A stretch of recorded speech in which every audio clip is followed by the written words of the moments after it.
Assalamualaikum warahmatullahi wabarakatuh. Kita mulai untuk melihat fakta di lapangan yang telah kami temukan yang berhubungan dengan 17 item pertanyaan. Masing-masing OPD mungkin di situ ada yang berkaitan dengan dinas. Mohon ini dicatat nanti di mana jobnya, di mana masalahnya, dinasnya dinas apa gitu. Ini agar menjadi catatan kecil bagi para dinas tersebut. Yang lain. Nah, ini foto HGU. Itu ada batas patok BPN di tengah-tengah lahan. Dan di sebelah kirinya ada pamflet SDAL, tapi SDAL ini berada di kawasan Indrapura, Pak. Secara administrasi SDAL itu diselesaikan di Kecamatan Selaut, tapi dengan ajaibnya SDAL berada di wilayah Tanjung Soal. Dan itu ada patok BPN, itu perbatasan antara PT Selitan dengan PT SA. Nah, ini sangat lucu menurut kami, Pak. Secara rasional kita berpikir kalau batas wilayah itu tentu mungkin ada bentuk jalan atau paling kecil, dan ini berada di tengah-tengah lahan. Ini catatan bagi orang BPN, Pak. Tolong ini aneh ini, Pak. Lanjut naik. Nah, ini kami lambangkan ada masyarakat yang sedang memegang meter ini melambangkan bahwa kelebihan lahan yang diserahkan pada PT Gasera oleh Indrapura pada tahun 2017 itu adalah lahan kelebihan lahan, Pak. Kelebihan lahan yang di-HGU-kan 2017 dan penanaman lahan tersebut 2007 PT Gasera menggarap dan 2017 HGU-nya keluarnya sangat aneh. Kalau bahasa pasarannya penyerbotan ini, Pak. Hamil dulu baru nikah. Ya, next. Luas plasma yang ada di saat ini berapa? Nah, di Kecamatan Batu Soal itu ada 2 plasma yang bernama Bina Warga dan Takwa. Harusnya plasma ini, Pak, nggak seperti ini pohonnya, harus terawat namanya untuk masyarakat. Pihak saya harus harus betul-betul untuk merawat sawit itu karena hasilnya akan diterima oleh masyarakat. Dan sementara luas plasma yang ada sekarang ini tidak sesuai dengan kebun inti yang ada. Itu paling banyak 500 hektar kalau digabungkan 2 plasma itu, Pak. Sedangkan kebun inti Kasiraya kita udah tahu berapa luasnya, nggak layak, nggak sebatasnya kebun plasma seperti itu. Baik. Nah, ini, Pak, ini penanaman sawit di sepadan sungai sampai ke pinggir sungai, dan di situ ada pamflet pengumuman yang dibikin oleh Gasiraya. Intinya pamflet tersebut menginformasikan bahwa tidak boleh menanami daerah sepanjang sungai sepanjang 50 meter kiri kanan. Papannya dipasang, tapi informasi pesan yang disampaikan dalam papan itu tidak tersedia, Pak, tanahnya. Itu fakta itu, Pak. Apakah itu cukup 50 meter? Itu yang baju biru saya sendiri, yang saya tunjuk itu angka 50 meter. Dan sekarang semenjak ada masalah ini, pelang ini udah nggak ada lagi, Pak, udah dicabut. Nah, pada dasarnya ini pembohongan secara nyata. Kok berani-beraninya mereka bikin 50 meter kiri kanan sedangkan lahannya tidak ada? Aneh, Pak. Ini lagi-lagi BPN dan lingkungan hidup. Tolong ini jadi catatan khususnya. Baik. Nah, ini batas, Pak. Ada lahan yang di sepanjang lahan yang dipinjam untuk pembibitan jalur 1. Ini kejadian lahan ini sekitar tahun 96, lahan ini dipakai untuk pembibitan Pak. Dan sekarang ini lahan itu sudah dikembalikan pada tahun 98, tapi sekarang nyatanya sawitnya udah besar di situ Pak. Tidak ada kejelasan, suratnya ada, surat pengembaliannya. Nah, ini jalan Pak, jalan dari Pos Sapam sampai ke Teluk Walo. Nah, jalan ini tidak jalan pemerintah. Ini adalah tanah wilayah Indrapura yang dibikin jalan oleh PT Kasih Raya.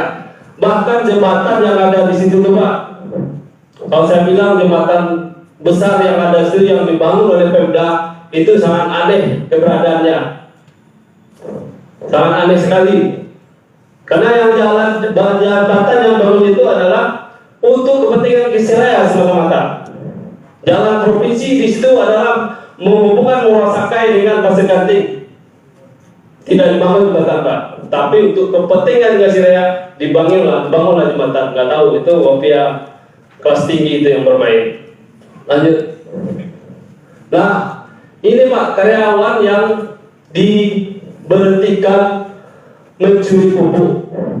Kejadian ibu ini namanya Rina, suami istri. Ini korban pencurian pupuk yang dituduh Pak.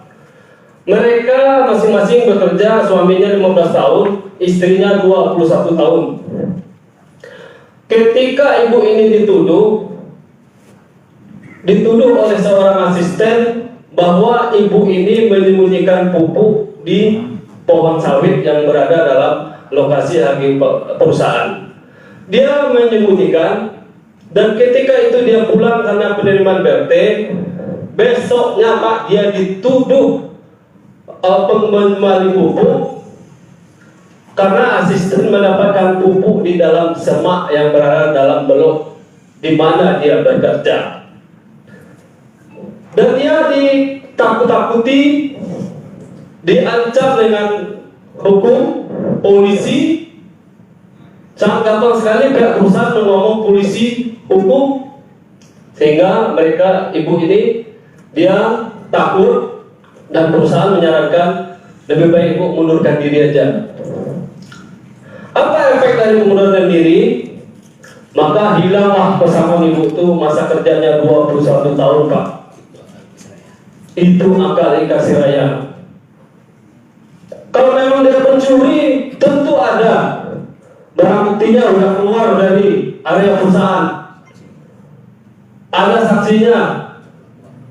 Kenapa ini ditakut-takuti? Ini perlu tuntutan khusus kepada Naker Terang. Ini sangat banyak kejadian seperti ini. Ada yang membuat surat pengunduran diri di kantor polisi, tuh suaminya. Ada orang perusahaan, ada pihak polisian di kantor polisi disarankan sehingga mereka bikin surat pengunduran diri. Untunglah perusahaan Pak tidak bayar pesangon. Seharusnya kalau pupuk hilang, itu mandornya, asistennya yang ditanya, apakah betul hilang pupuk ini? Pengawasan terhadap pupuk kurang Pak, sengaja supaya orang balik bawa pulang, nanti ditakut-takuti sehingga mereka mengundurkan diri. Hilanglah pesangon, perusahaan tidak bayar pesangon. Ini sangat bahaya sekali nih Pak. Baik. Dan ini Pak, ini adalah kegiatan kebun yang dimitrakan ke pihak kedua. Yang pertama dimitrakan kepada pihak kedua, ini legalitas pihak kedua itu tidak jelas Pak. Apakah dia PT, apa dia CP? Tidak ada Pak. Sehingga orang ini bekerja tidak ada tuannya, bekerja tapi gajinya dikasih, penanggung jawabnya tidak ada.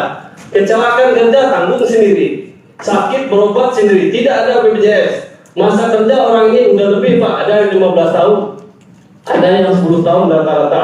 Tidak jelas statusnya orang ini.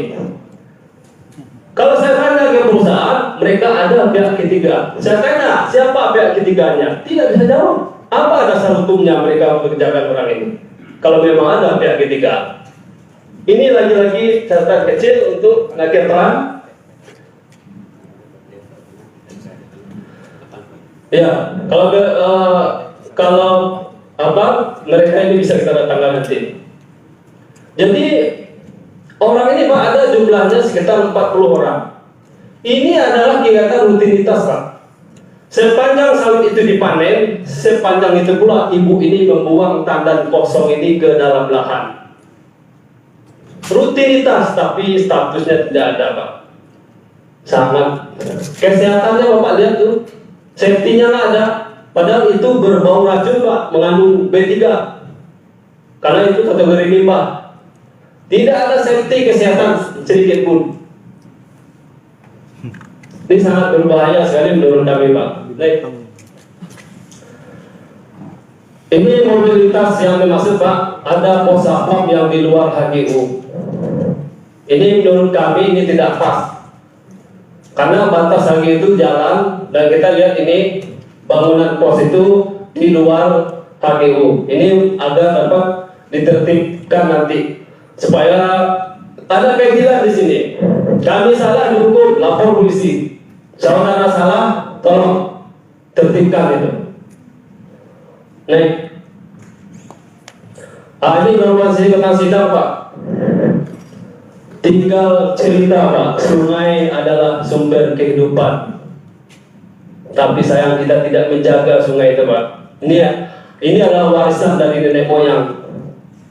Nenek moyang Indrapura. Sungai sumber kehidupan. Apa bisa hidup kita seperti ini sungainya? Jangan kalau bisa ikan, binatang, buaya pun mati gitu Pak. Oke, baik. Nah, ini Pak ada 4 gambar.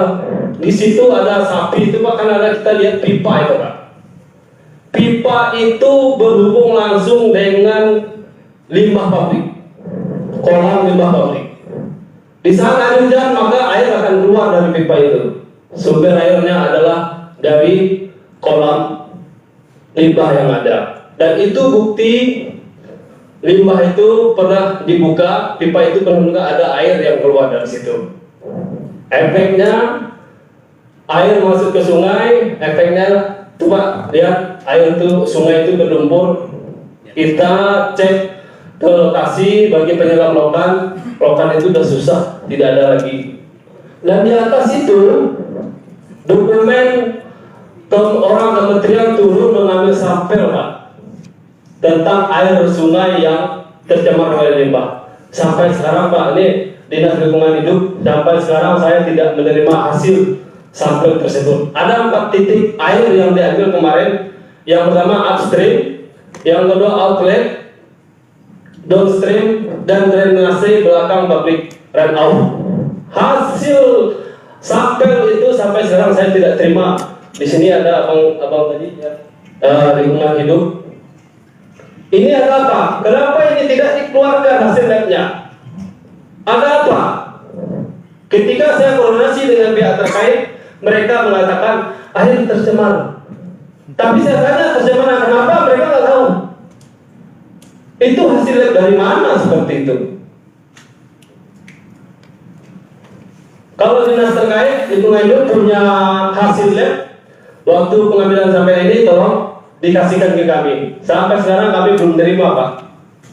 Sangat bahaya sekali. Lanjut. Patok PPN di area sepadan sungai.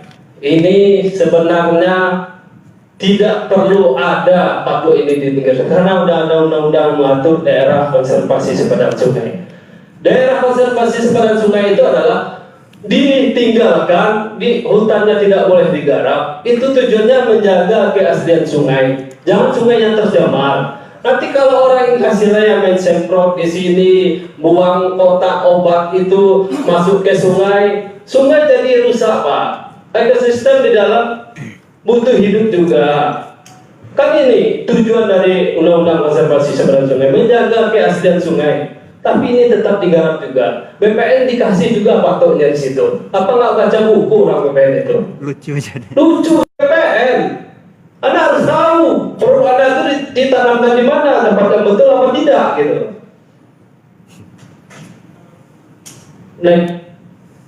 Nah ini penyetaraan harga sawit Ada keanehan Pak di pesisir selatan, bukan di Indrapura lagi. Setiap 500, 400.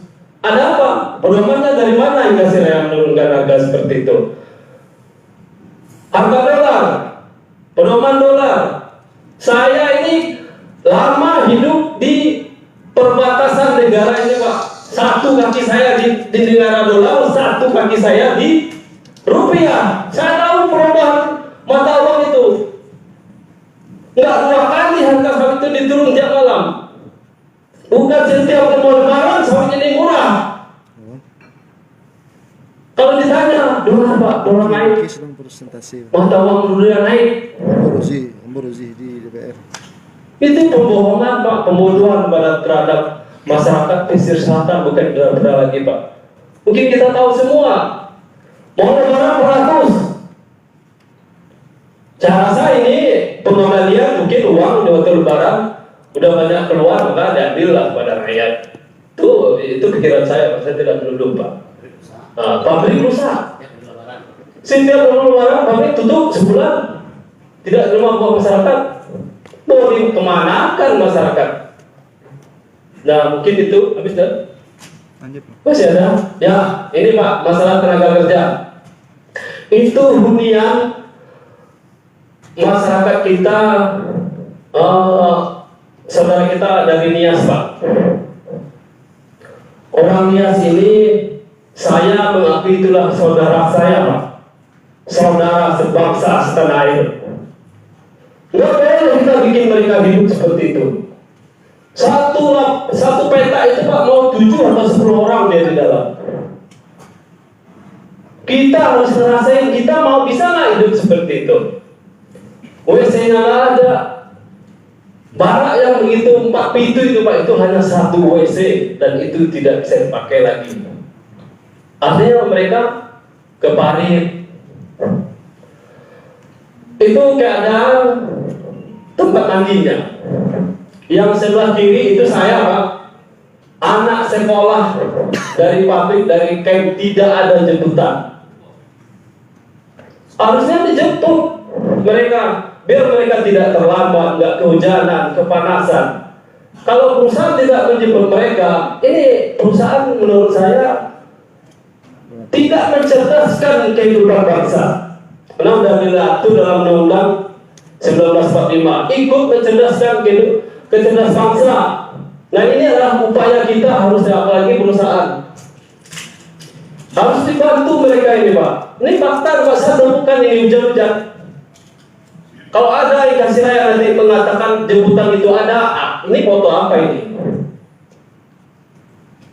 Lanjut. Nah ini Pak, ini lagi tenaga kerja ini Pak. BPJS, penerbitan BPJS ini sangat jauh berbeda dengan masa kerja mereka, seluruh karyawan itu. Misalnya karyawan itu masuk tahun 2000. Nanti pengeluaran BPJS-nya mungkin 2005, diulur Pak, 5 tahun, 4 tahun, 1. Efeknya Pak, efek daripada itu, ketika karyawan tersebut memasuki usia pensiunnya, maka berpengaruh kepada penghitungan pesangonnya, karena masa kerjanya hilang, tidak cukup. Masa kerja Pak, kalau hilang 4 tahun, itu 5 juta hilangnya. 5 juta Pak, kalau 4 tahun masa kerja itu dipotong. Nah, kali Pak berapa ratus orang Pak, orang dikasih raya di situ gak kerja. Ini tolong ditertibkan dinas tenaga kerja. Banyak yang udah pensiun Pak seperti ini.